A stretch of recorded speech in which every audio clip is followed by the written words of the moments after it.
السلام علیکم ورحمۃ اللہ وبرکاتہ۔ تاریخ اسلام کا وہ بے مثال اور عظیم الشان منظر جب ایک طرف 40,000 کا خون خوار اور طاقتور لشکر کھڑا تھا جو اپنے قائد کے ایک اشارے پر جان دینے کو تیار تھا، تو دوسری طرف پوری سلطنت اسلامیہ پر پھیلی ہوئی ایک عظیم حکومت موجود تھی۔ خلاف راشدہ کے پانچویں خلیفہ، نواسۂ رسول، جگر گوشائے فاطمہ، حضرت حسن بن علی رضی اللہ تعالی عنہ چاہتے تو تاریخ کی سب سے بڑی جنگ لڑ سکتے تھے، لیکن انہوں نے ایک ایسا فیصلہ کیا جس نے پوری مسلم دنیا کو حیرت میں ڈال دیا۔ انہوں نے جو ہے وہ بھری بزم میں بغیر کسی دباؤ کے امت مسلمہ کو مزید خون ریزی اور تباہی سے بچانے کے لیے خلافت راشدہ سے دستبرداری کا اعلان کیا اور حکومت حضرت امیر معاویہ کے سپرد کر دی۔ یہ فیصلہ کوئی عام سیاسی سمجھوتا نہیں تھا، بلکہ یہ زمین پر امن قائم کرنے کا وہ الہی جو ہے وہ ماسٹر پلان تھا جس کی پیشن گوئی خود رسول اللہ صلی اللہ علیہ وآلہ وسلم نے اپنی ظاہری زندگی میں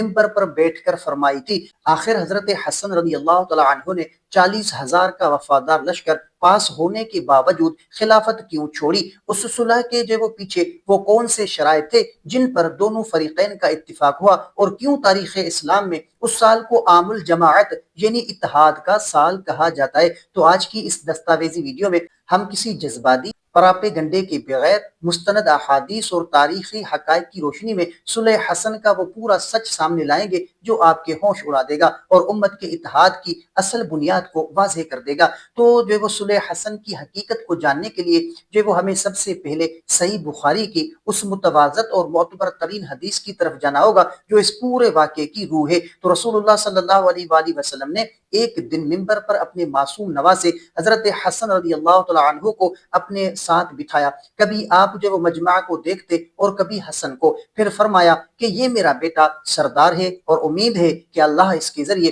مسلمانوں کے دو بڑے گروہوں میں صلح کروائے گا۔ تو سن 40 ہجری میں جب امیر المومنین حضرت علی کرم اللہ تعالی وجہ الکریم شہید ہوئے تو کوفہ، عراق، حجاز اور یمن کے مسلمانوں نے حضرت حسن کے ہاتھ پر خلافت کی بیعت کر لی۔ آپ باقاعدہ طور پر مسلمانوں کے خلیفہ راشد مقرر ہوئے۔ دوسری طرف شام کے علاقے میں حضرت امیر معاویہ کی حکومت قائم تھی، تو حضرت حسن نے خلافت سنبھالتے ہی دیکھا کہ امت پچھلے 5 سال سے جنگ جمل اور جنگ صفین کی خون ریزی کے زخم چاٹ رہی ہے۔ مسلمانوں کی تلواریں اپنوں کے ہی خلاف اٹھ رہی ہیں اور اس داخلی کمزوری کا فائدہ اٹھا کر بیرونی طاقتیں رومی سلطنت اسلامی سرحدوں پر حملہ کرنے کے خواب دیکھ رہی تھی۔ تو حضرت حسن نے محسوس کر لیا کہ اب امت کو جنگ کی نہیں بلکہ مرہم کی ضرورت ہے۔ تو حضرت امیر معاویہ رضی اللہ تعالی عنہ ایک بہت بڑا لشکر لے کر شام سے عراق کی طرف بڑھے تاکہ مرکز پر کنٹرول حاصل کر سکے۔ جواب میں کوفہ کے لوگوں نے حضرت حسن کے گرد اکٹھا ہو کر 40 جو ہے وہ ہزار کا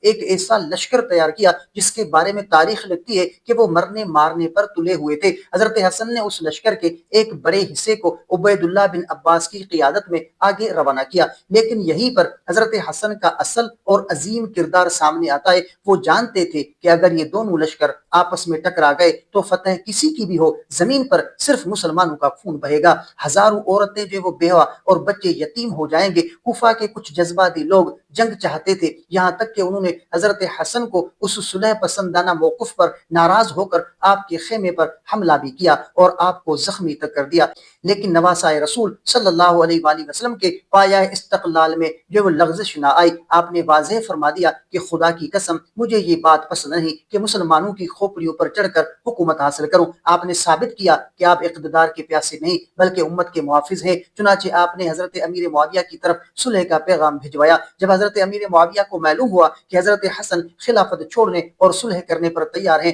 تو انہوں نے ایک سادہ سفید کاغذ پر اپنے دستخط کر کے حضرت حسن کی طرف بھیجا اور فرمایا آپ جو چاہیں شرائط لکھ دیں، مجھے سب منظور ہے۔ تو سن 41 ہجری کے جو وہ ربیع الاول کے مہینے میں مقام مسکن پر تاریخ کے اسلام کا وہ سب سے بڑا معاہدہ ہوا جس کی بنیادی شرائط یہ تھی کہ حکومت کتاب اللہ اور سنت رسول اللہ صلی اللہ علیہ وآلہ وسلم کے مطابق چلائی جائے گی۔ حضرت امیر معاویہ کے بعد خلافت جو ہے وہ کسی کو نامزد نہیں کی جائے گی بلکہ یہ معاملہ مسلمانوں کے شورا یعنی مشورے پر چھوڑ دیا جائے گا تاکہ وہ جسے چاہیں اپنا خلیفہ خلیفہ چنے، مدینہ، مکہ، عراق اور شام کے تمام مسلمانوں کو مکمل امن و امان دیا جائے گا اور حضرت علی کے ساتھیوں سے کوئی انتقام نہیں لیا جائے گا۔ حضرت حسن نے ان شرائط پر دستخط کیے اور مسجد کوفہ میں ایک عظیم الشان مجموعہ کے سامنے منبر پر کھڑے ہو کر خلافت امیر معاویہ کے حوالے کر دی۔ اس سال کو تاریخ اسلام میں عام الجماعت یعنی اتحاد کا سال کا نام دیا گیا، کیونکہ اس ایک فیصلے نے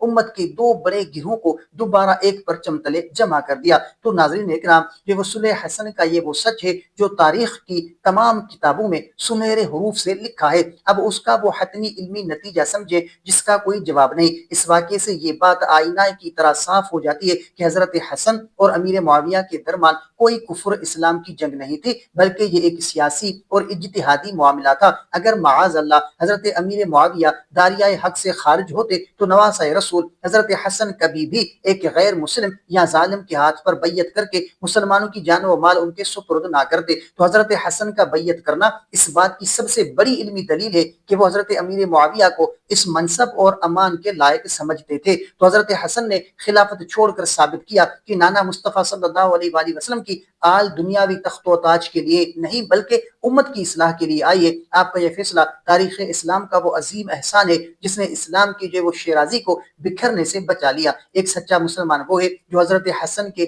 اس فیصلے کی لاج رکھے جب امام حسن نے حضرت امیر معاویہ سے صلح کر کے انہیں اپنا امیر تسلیم کیا۔ تو آج 1400 سال بعد کسی بھی شخص کو یہ حق نہیں پہنچتا کہ وہ ان پاکیزہ ہستیوں کے فیصلوں پر اعتراض کرے یا ان کے شان میں گستاخی کرے۔ اسلام محبت، امن اور اتحاد کا دین ہے۔ اگر آپ کو صلح حسن کی یہ مستند اور ایمان افروز دستاویزی تحقیق پسند آئی ہو تو ویڈیو کو لائک کریں، شیئر کریں اور چینل پر نئے ہیں تو سبسکرائب ضرور کریں اور کمنٹ میں اپنی قیمتی رائے کا اظہار ضرور کریں۔ تو امید ہے کہ آپ کو اس ویڈیو سے کافی کچھ سیکھنے کو ملا ہوگا۔ اگر آپ کا کوئی ایسا سوال ہے جس کا آپ جواب جاننا چاہتے ہیں یا آپ نے کوئی ایسا خواب دیکھا ہے جس کی آپ تعبیر جاننا چاہتے ہیں تو کمنٹ کر سکتے ہیں۔ انشاءاللہ آپ کو آپ کے سوال کا جواب اور آپ کے خواب کی تعبیر اسلامی کلمات کے مطابق آپ کو فراہم کی جائے گی۔ تو ملتے ہیں اگلی ویڈیو میں، تب تک کے لیے اپنا بہت سارا خیال رکھیں اور ہمیں اپنی دعاؤں میں یاد رکھیں۔ السلام علیکم ورحمۃ اللہ وبرکاتہ۔